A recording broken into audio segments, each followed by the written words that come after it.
Oi, tudo bem? Sou Luciano da Fonseca, aqui do canal Em Busca. Desejo a você muita paz, muita luz e que o amor seja perene em seu viver. Hoje, nosso assunto aqui no canal Em Busca é a história ensinada em questão.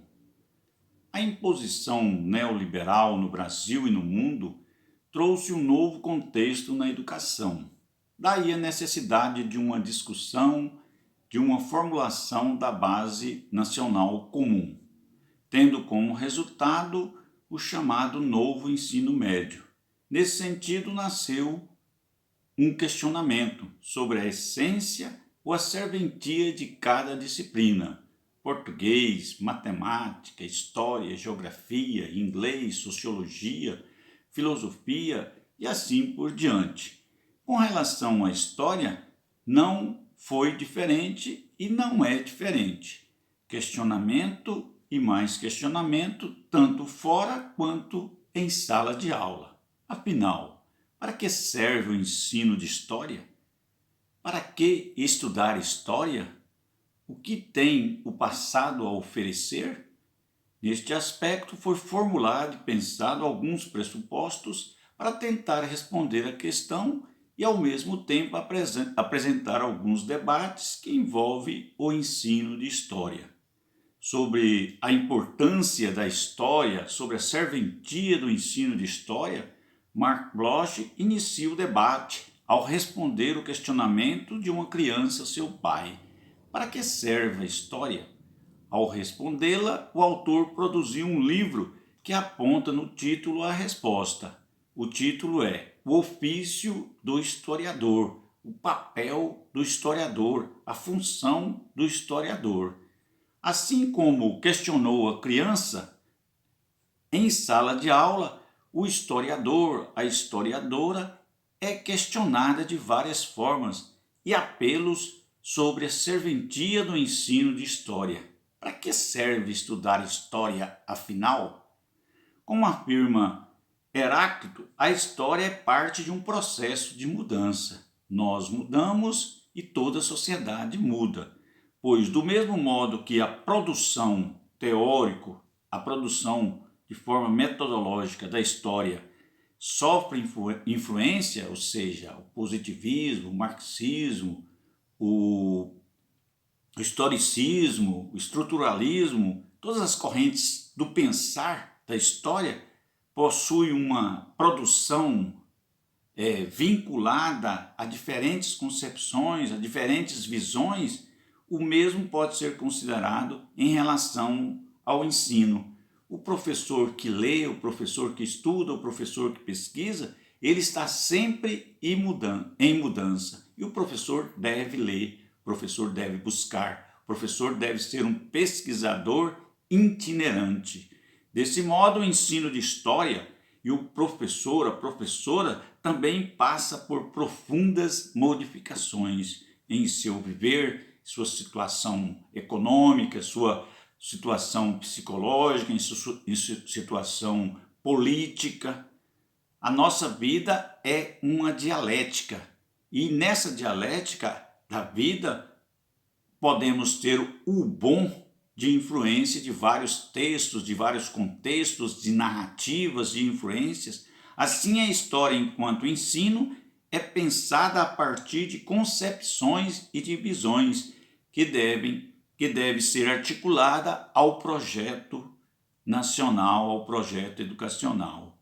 No fundo, como diz Circe Pittencourt, a prática histórica, a prática do ensino de história carrega em si uma intenção, uma proposta de formação a partir do conhecimento histórico.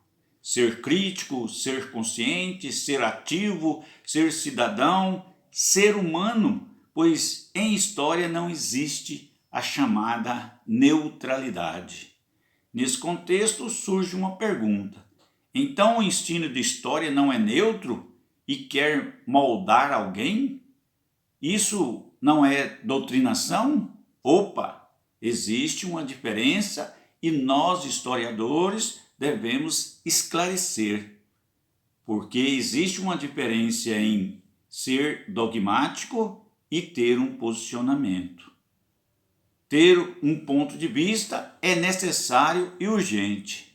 O ensino de história não planeja impor um conhecimento, uma visão única, porque o ensino de história prima pela diversidade. Discutir e debater o processo é uma necessidade humana. Segundo Hobsbawm, ao historiador, à historiadora, não cabe julgar, não cabe definir, não cabe impor. Portanto, a missão do ensino de história é o debate, é o diálogo e nunca a imposição de uma verdade absoluta. Verdade absoluta é lá na teologia. Para a BNCC, ao professor, à professora de história, cabe em seu papel a pluralidade, incitar o aluno, a aluna a pensar, tornando-a capaz de descortinar o debate que envolve o campo do ensino e do saber crítico. Isso não quer dizer que, em determinada fase do ensino, o debate não será mais agudo, no sentido ideológico que envolve a relação professor-aluno. No fundo, a questão não é o caráter ideológico, político, intencional do ensino de história. A questão é não admitir a existência de pontos complexos e tratar o ensino como neutro, algo sem o poder da crítica. Conforme Fonseca, o ensino de história, ou ao ensino de história, ou o ensino de história serviu e serve a diferentes propósitos. Por exemplo, no caso do Brasil, destaca o papel que a disciplina cumpriu no sentido de construir a nação, seja na colônia, seja no império, seja na república. Assim, o ensino de história contribuiu para a formação da identidade brasileira, da memória brasileira, da nação brasileira, do ser brasileiro. Nesse sentido, não por acaso, pouco tempo depois da independência do Brasil, se formou aqui no Brasil o Instituto Histórico e Geográfico Brasileiro e mais o Arquivo Nacional, que seria responsável pela elaboração da narrativa sobre a história do Brasil, sobre o ser e a nação brasileira. Desse modo, como afirma Gasparello, o ensino de história deve estar acima de narrativas toscas, pois o mesmo tem contribuído exaustivamente com a formação da identidade nacional, ou seja, tem como selo construir a nação numa consciência histórica. Essa nação no sentido do homem e da mulher que vive no tempo e no espaço, e esse tempo e espaço tem características próprias de sua época. Ao homem do século XVIII, ao homem do século XIX, ao homem do século XX e ao homem do século XXI, cabe entender que nossas características são próprias de nossa época.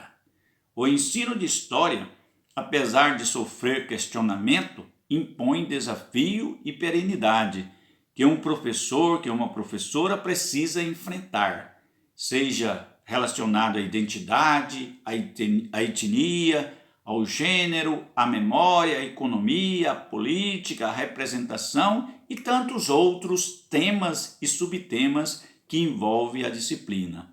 Assim como viver o tempo do agora, o professor, a professora precisa de desconjuntar, travar um debate, um diálogo com um olhar de pesquisador, de questionador, para conseguir perceber a estrutura a qual está inserido. Se é de crise, se é de fé, se é de motivação ou se é de conhecimento. Sem se esquecer do currículo, sem se afastar da pesquisa, mas sempre articulado com o seu tempo, esclarecendo o tor do ensino. Enfim, diante disso, o ensino de história e o seu profissional não deve jamais se afastar do questionamento e da pesquisa. do questionamento para responder com motivação, com altivez. Para que serve a história? A história serve para interagir com o tempo. A história serve para conhecer o tempo. A história serve para que o ser humano, em sua caminhada, conheça, tenha consciência do que ele faz é parte da história. Avante!